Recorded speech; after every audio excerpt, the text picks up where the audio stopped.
after the third, and except for that last inning, your pitching staff put up straight zeros. How are they able to go back to that bulldog mentality and get the job done?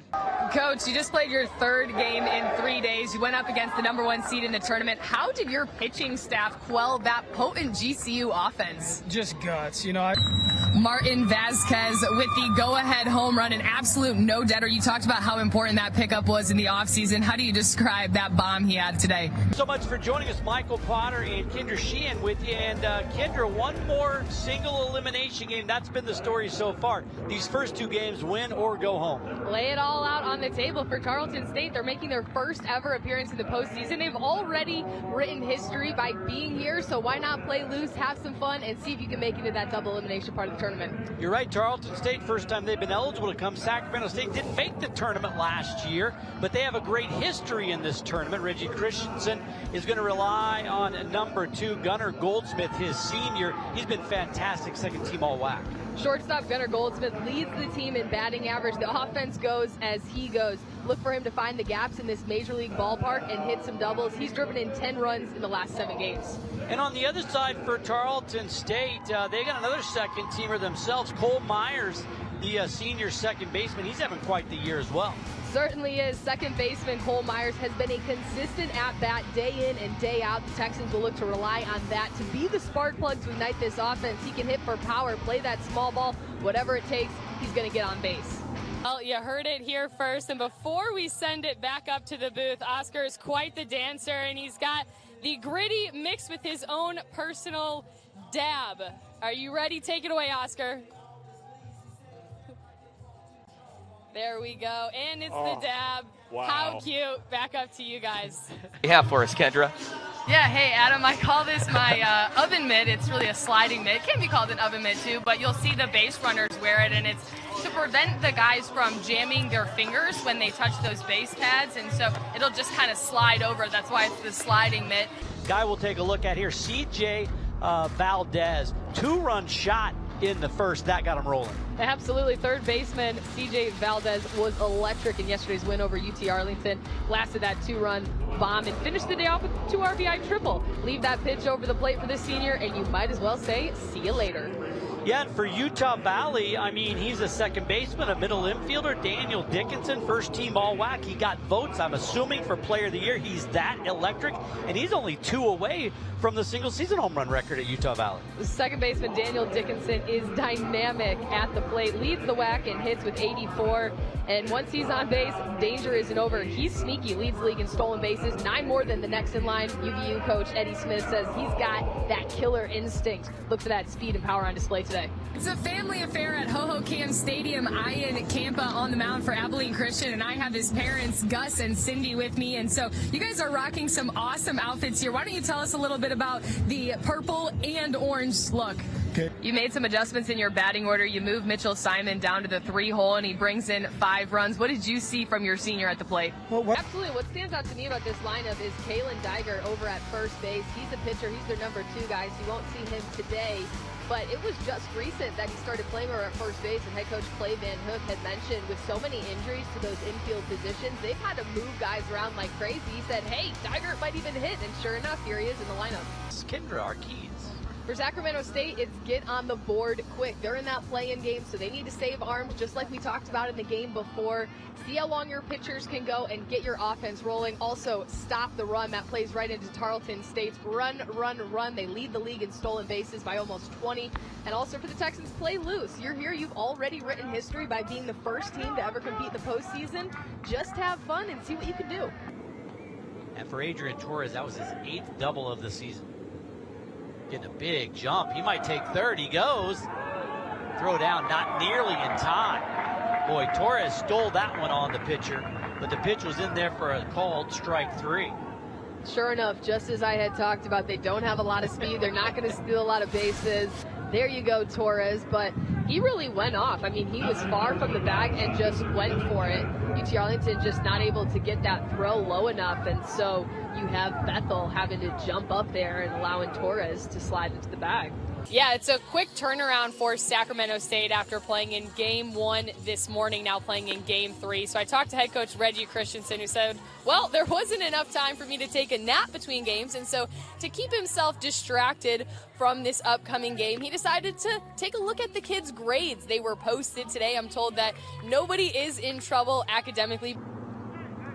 See if Andrade can provide a different look as he crushes that one out to right field, going behind Christensen.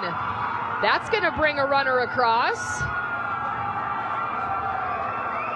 So an RBI double for Jordan Andrade. 5-3 Texans. Yeah.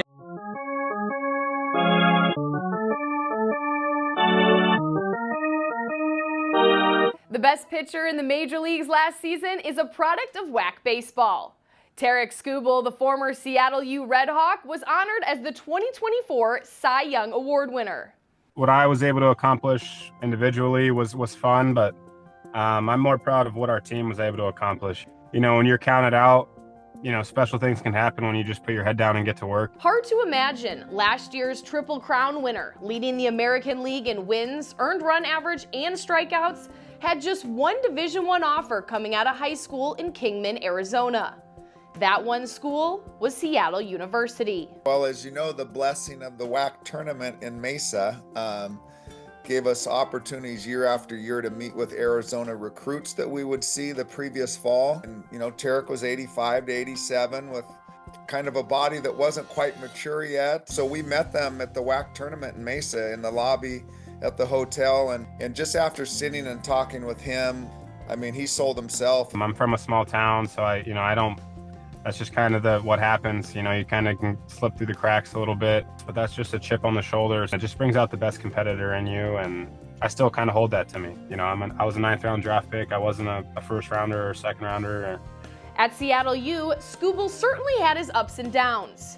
He went 6-1 his sophomore year before hurting his elbow, having to get Tommy John surgery, causing him to miss the entire 2017 season. That was tough, you know, when you obsess about a sport and you make it your life and then it gets taken away from you, you got to learn who you really are, you know, not just a baseball player. You kind of grow up into just a person too. So that was the year I thought, okay, this guy's different, you know, because it's not about him. He didn't feel sorry for himself with the injury. You know, he was doing rehab, and his voice and his leadership and his direction that he still corralled from his teammates and his peers was unbelievable. As Tarek Skubal continues to earn accolades, he has never forgotten about the university that made him. I try to be a resource for those guys. You know, I was in their shoes not too long ago, and, you know, when I was in college and we had pro guys come back, I thought it was the coolest thing seeing those guys come back and work out with the team. And I'm trying to do the same thing and let those guys understand that you don't have to go to big schools to be a Cy Young Award winner or anything like that. They come from everywhere. So as long as they're committed to what they're doing and they give baseball kind of everything they've got, anything can happen. That's the 8th strikeout of the ball game for Skubal, and looking ever bit the ace that they were hoping he would turn into.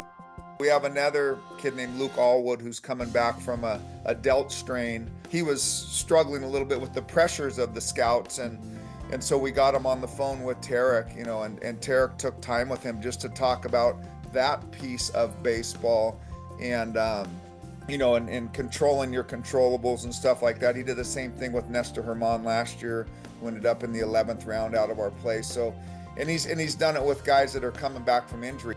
For the coach that saw his potential from the beginning, seeing a former player's success on the All-Star stage was all he could ever ask for. Again, just my favorite part, and you just gave me goosebumps, was just to watch his big 12-year-old smile when he came off, you know, the field to not only check off your mark that I made it to pro baseball, then check off your mark, I made it to the big leagues. And now I'm checking off a mark that I'm an all-star. Donnie is still awesome. You know, I love that guy. He's already made jokes about my son. He's got a verbal commitment for a 15-month-old kid. So he's a ton of fun to be around. That program was great. They taught me how to compete, to go out there and just give it everything you've got every time you got the ball. And at the end of the day, that's all you can really ask for.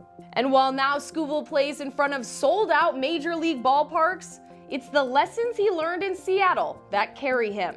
I think in college, we're not playing in front of 15,000 like bigger schools do, but I think that's even more important to bring your own energy and make sure you're the same guy no matter what the environment is. So you got to be locked in. Don't let anything outside, distract you from the task at hand. And, I feel the same way when I'm in the big leagues. It's not, the environment shouldn't dictate what I'm doing or how I'm feeling, or if I try to do too much, I'm going to try and be the same guy each and every time I get the ball. And that's something that, playing at Bannerwood Stadium taught me. Skubal will be the opening day starter for the Tigers as they play Thursday night at the LA Dodgers. They then travel to Seattle to take on the Mariners. It will be Tarik Skubal Day next week when the Red Hawks play British Columbia at home on Tuesday. Tarik Skubal will be throwing out the first pitch. For the WAC, I'm Kendra Sheehan.